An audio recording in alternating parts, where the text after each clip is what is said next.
आलो वाली आयत कराची के एक छोटे से महल्ले में 4 बहन भाई रहते थे। सबसे बड़ी बहन आयशा थी, फिर उसका भाई हमजा, उसके बाद चलबली मरियम और सबसे छोटा नन्हा अली। एदालाज ही आने वाली थी और पूरा महल्ला खुशियों से भरा हुआ था। हर घर में सफाई हो रही थी, बच्चे नए कपड़ों की बातें कर रहे थे और गलियों में रंग बरंगी लाइटें जगमगा रही थी। मगर इस साल आयशा के घर के हालात कुछ अच्छे नहीं थे। अबू कई दिनों से बीमार थे और उम्मी घर के खर्चे बड़ी मुश्किल से चला रही थी। चारों बहन भाई जानते थे कि इस बार शायद उनके घर कुर्बानी न हो सके, लेकिन फिर भी वो दिल छोटा नहीं करते थे। ईद की सुबह ठंडी हुआ चल रही थी, आसमान पर हल्के हल्के बादल तैर रहे थे और बारिश की खुशबू फजा में फैली हुई थी। फज्र की अजान के बाद सब जल्दी उठ गए।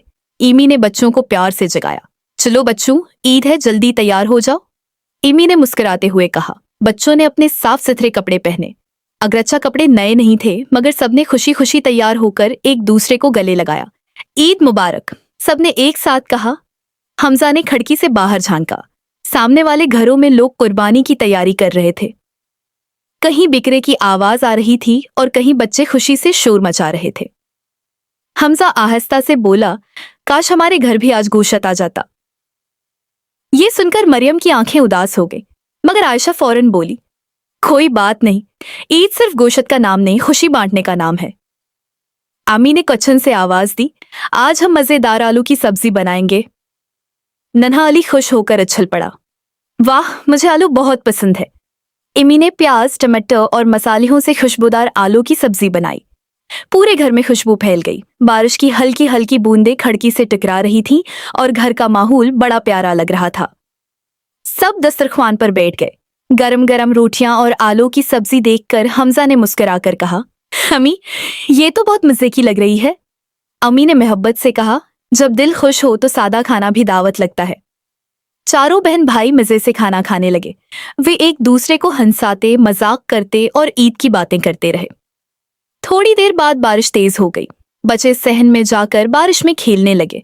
अली पानी में छिपाके मारता तो सब जोर जोर से हंसते। इतने में दरवाजे पर दस्तक हुई। ठक ठक ठक। आयशा ने दरवाजा खोला तो बाहर उनके पड़ोसी चचा करीम खड़े थे। उनके हाथ में गोश्त के बड़े बड़े थैले थे।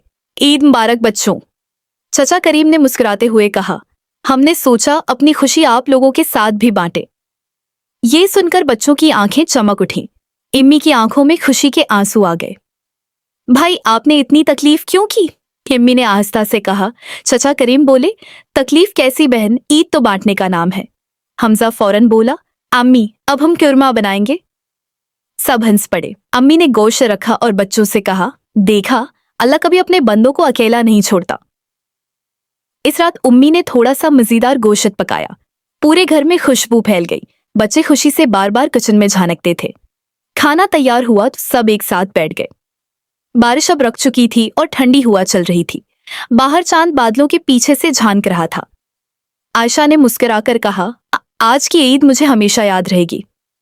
क्यों? मरियम ने पूछा। आयशा बोली, क्योंकि आज हमने सीखा कि असल खुशी सिर्फ बड़े खानों में नहीं होती, बल्कि मोहब्बत, सब्र और एक दूसरे का साथ देने में होती है। उम्मी ने बच्चों को गले लगा लिया और यूं आलो वाली वो सादा सी ईद इन चारों बहन भाइयों की जिंदगी की सबसे खूबसूरत ईद बन गई।